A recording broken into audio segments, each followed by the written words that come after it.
O skutočnej láske medzi mužom a ženou. Na začiatok pripomeniem vec, ktorú sme si už veľakrát povedali. Ľudia sa často cítia prázdni preto, lebo sami žiadnu lásku nevysielajú. Iba sa sťažujú, majú negatívne myslenie a sami seba presvedčili, že nie sú milovaní tak, ako by mali. Ak nemilujeme a nepoznáme samých seba, je pre nás nemožné milovať iných. Dokonca ani Boha. Postavme sa čelom k faktu, že s nikým nemôžeme byť viac spojení ako sami so sebou. Bez splnenia tejto podmienky nebudete šťastní s nikým, hoci by vám znášal modré z neba 3-krát do hodiny. Naučte sa byť samými sebou. Naučte sa byť prirodzenými. Áno, môžete sa pretvarovať, svojim úsmevom zlákať ženu, aby sa do vás zamilovala. Aj ona bude robiť to isté. Zo začiatku vám bude ukazovať len svoje najkvalitnejšie vlastnosti. Všetci sa totiž chceme páčiť a na začiatku sa predviesť v tom najlepšom svetle. Dvojnásobné pretvarovanie vytvorí to, čo ľudstvo nazýva láskou. No takýmto postojom sa nechránime, ale vytvárame len ďalšie karamboly. Ako dlho sa môžeme pretvarovať? Po niekoľkých týždňoch si budeme musieť odpočinúť a vtedy to začne praskať a zatekať. Milujte prirodzene, inštinktívne, rovnako ako dýchate. Upetá láska spútava, nie je to láska.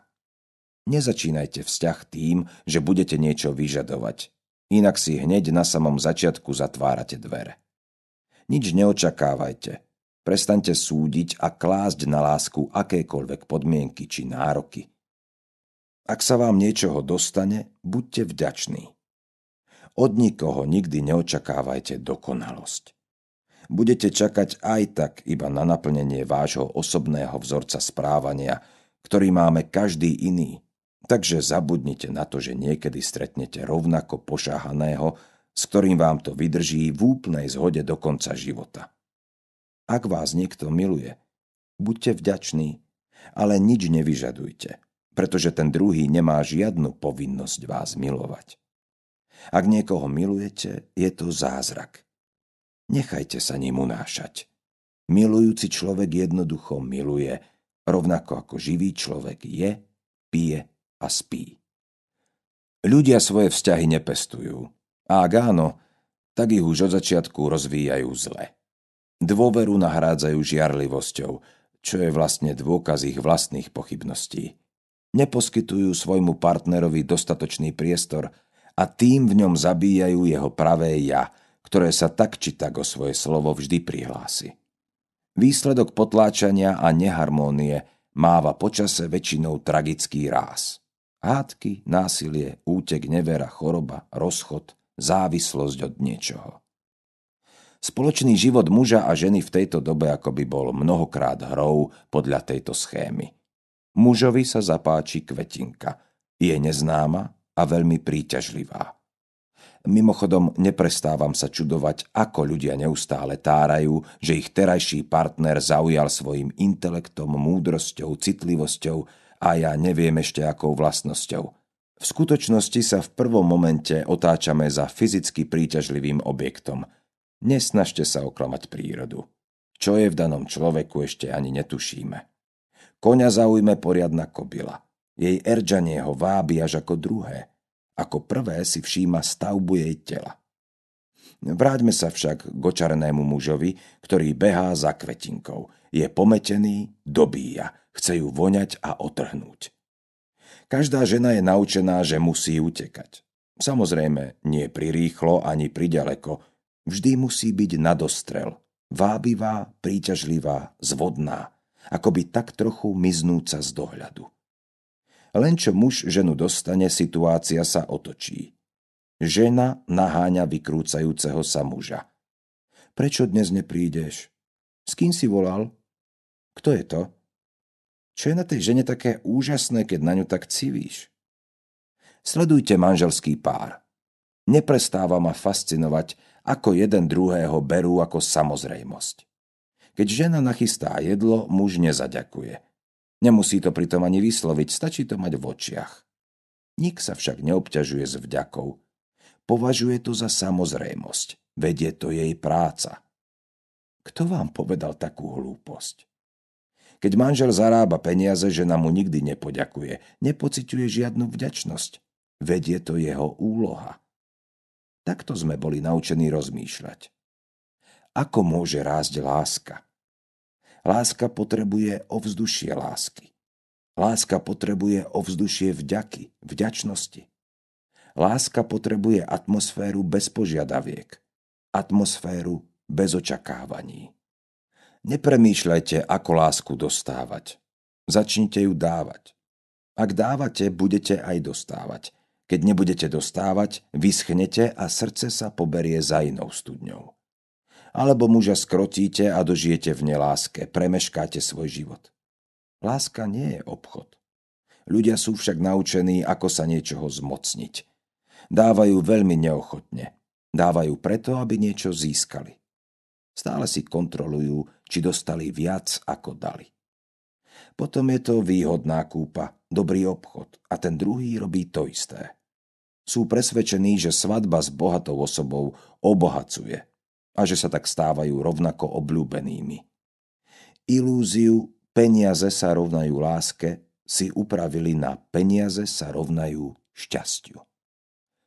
Dlhotrvajúce megazamilovanie, s ktorým obliznete nebesia, taktiež nie je istotou dobre fungujúceho vzťahu až do smrti. Zamilovanie je len stav, keď si dve egá spoločne zafetujú, omámia sa, spoja sa do jedného veľkého ega, nevnímajúceho svet navôkol. Žitie na pár mesiacov zrúžovie. Prekrásny stav. Heroín a všetky drogy sveta sa môžu ísť kúpať do Bešeňovej, sú zbytočné. Oproti láske ponúkajú holé nič. Zamilovanosť je, ako keď vás očarí prekrásne auto. Jeho dizajn, farba, vyhotovenie a interiér vám zašijú ústa a rozšíria zreničky. Ale môže sa stať, že keď otvoríte kapotu, bude v ňom chýbať motor.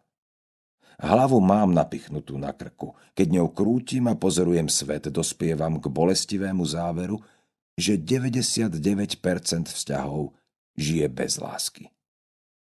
Prvé týždne počúvam svoje okolie hovoriť do telefónu s neskrývaným nežným citom slová ako lásočka, milovaný, jahôdka, chrobáčik. Teším sa na teba, zjem ťa. A o pol roka tie isté ústa zvýšeným, podráždeným hlasom vyslovujú: Ako to nemôžeš nájsť, ty kráva, je to na tej polici, poriadne sa pozri. Alebo klamú: Zdržím sa a musím zostať v práci. No v skutočnosti si tá dáma ide sadnúť s priateľkou na kávu, ktorej sa chce vyžalovať, že jej vzťah ako si začína haprovať. To, že niekto vyzerá úžasne, ešte neznamená, že vám s ním bude aj dobre. A každý, aj ten najkrajší list, raz zožltne. Výborný sex na začiatku taktiež nie je zárukou naplneného vzťahu, ako je teraz moderné šíriť, vraj hlavne nech vám to funguje v posteli. Je to dobrá rada len pre tých, ktorých vzťahy stoja na najnižších priečkách akosti. Lenže my sme sa narodili ako ľudia a nie ako zvieratá.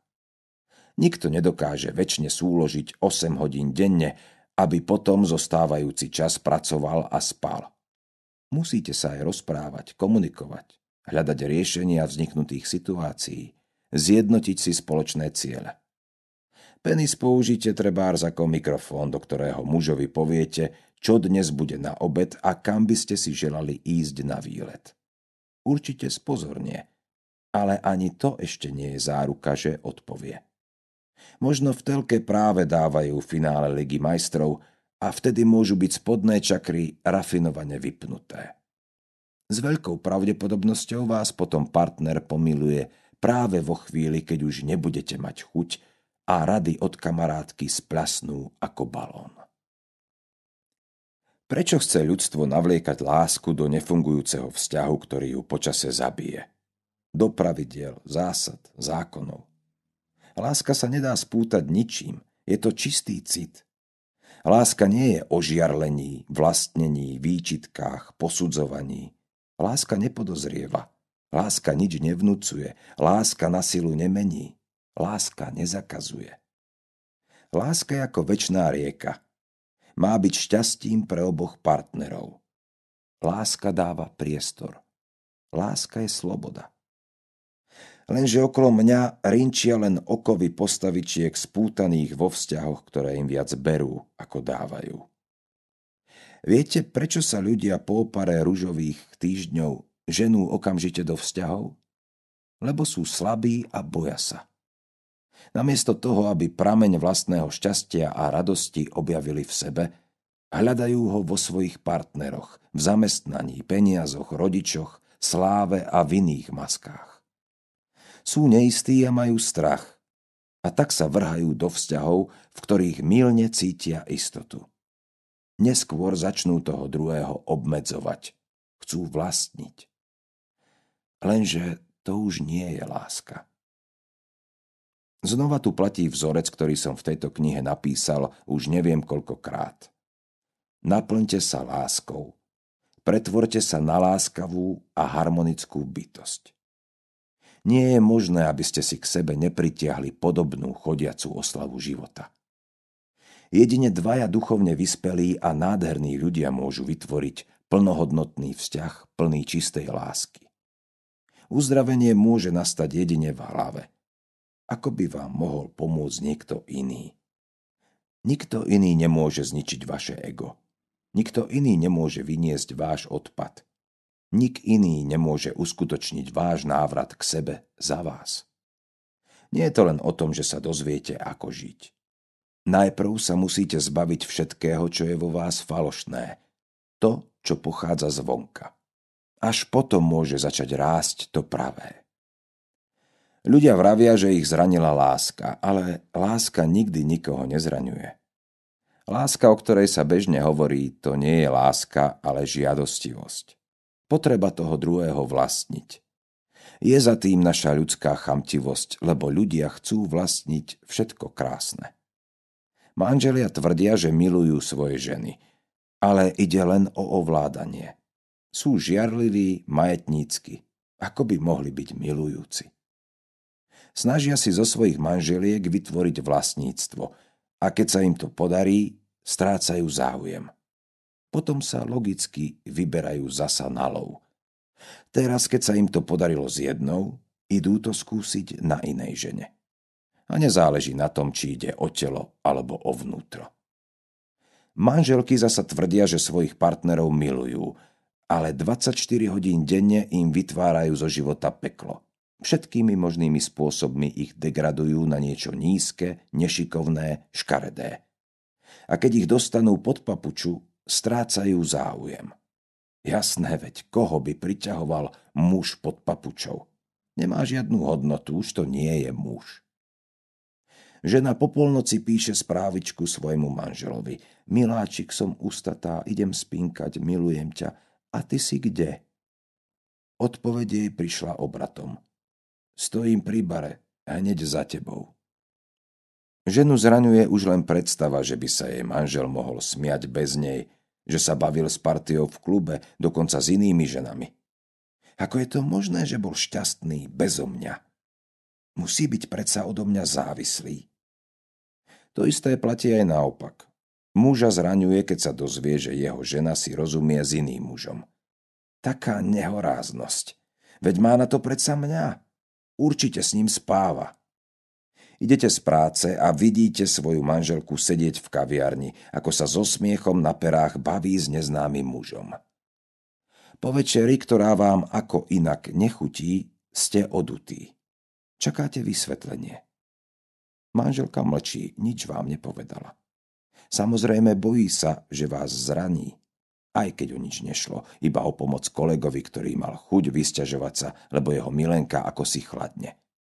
Ale veď ju ľúbite, či nie? Ak niekto niekoho miluje, malo by ho naplňať, keď je jeho milovaný šťastný, smeje sa, raduje. Kam sa stratila vaša láska? Žiaden iný muž nemôže vašu partnerku rozveseliť? Iba vy jediný?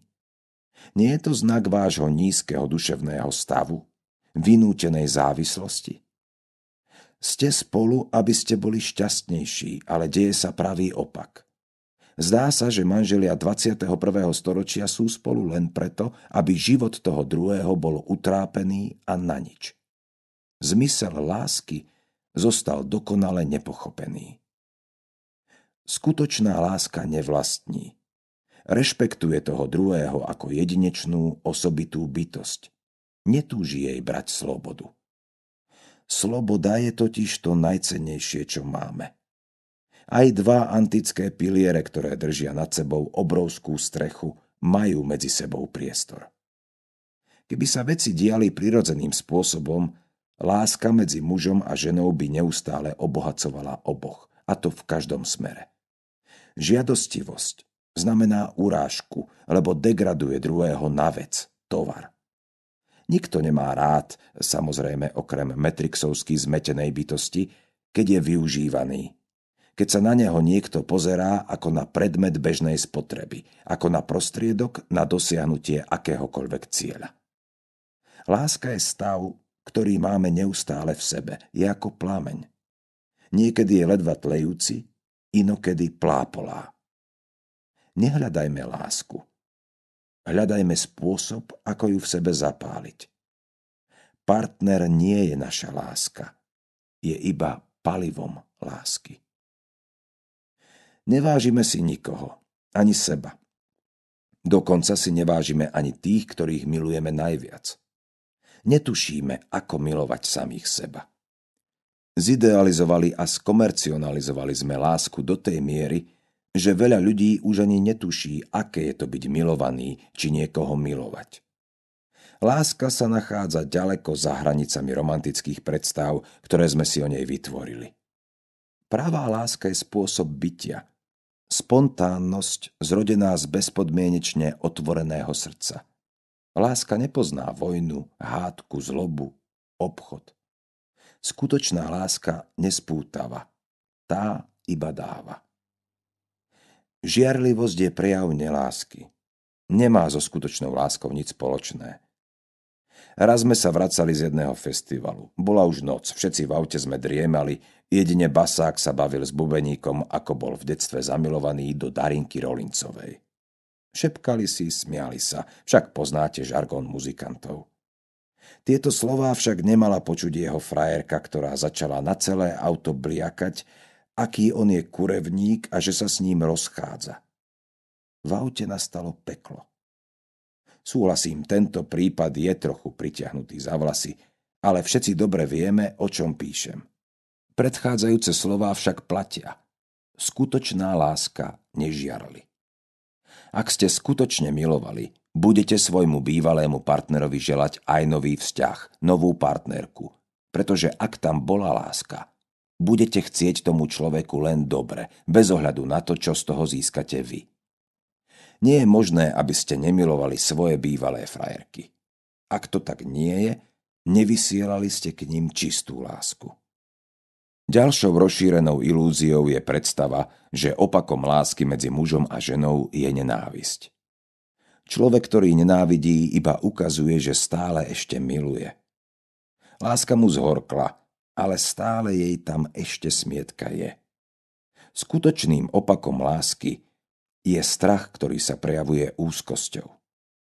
Vaše vnútro sa scvrkáva, uzatvára, dovnútra neprenikne žiadne svetlo, vietor, teplo.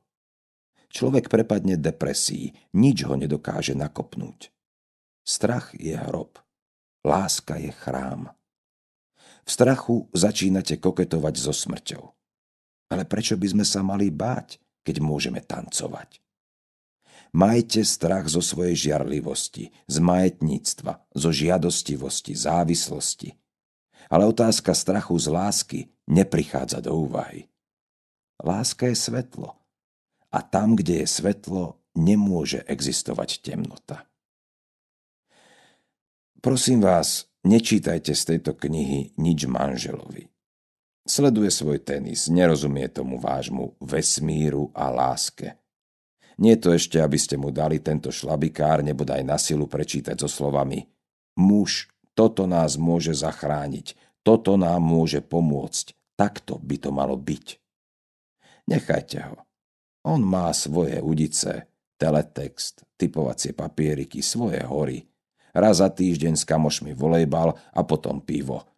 Toto je jeho svet. Nesnažte sa ho meniť. Viete, ako to bolí, keď máte niečo v sebe zmeniť. A nie to ešte, keď vás niekto núti. Nepamätáte si, ako to dopadlo, keď ste sa ho snažili motivovať minule? Zasa sa vás bude pýtať, na čo ste liezli na tú čerešňu, lebo tárate také hlúposti, že ste z nej museli určite spadnúť rovno na hlavu. Vo vlastnej rodine nik nie je prorokom. Mám skúsenosť, že sa na mňa pozerali vždy ako na podivína. Moje slová padli na úrodnú pôdu, až keď sa stalo niečo nedobré.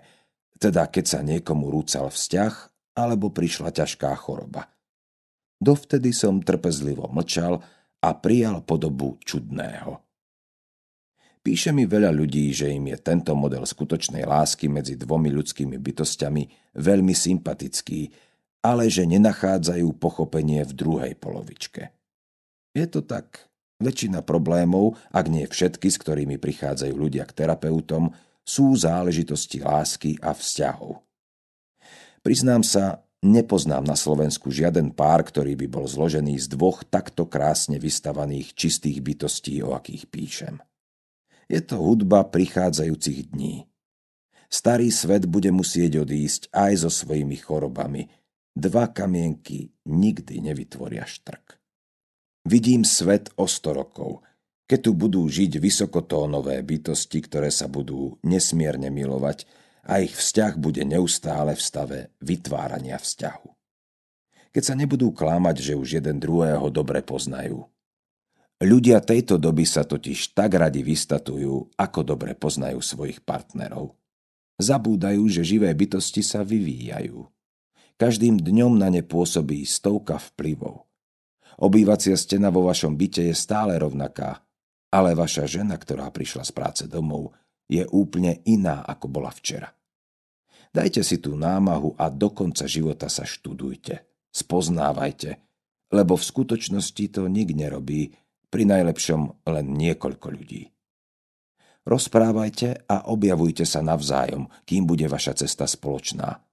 Lebo ak sa odložíte do šuplíka s tým, že ste už jeden druhého prečítali, zabijete tým váš vzťah. Píšem o láske, ktorá nebude zaručená zákonom, súdom ani políciou. Záruka bude vnútorná a bez vyslovenia jedinej vety.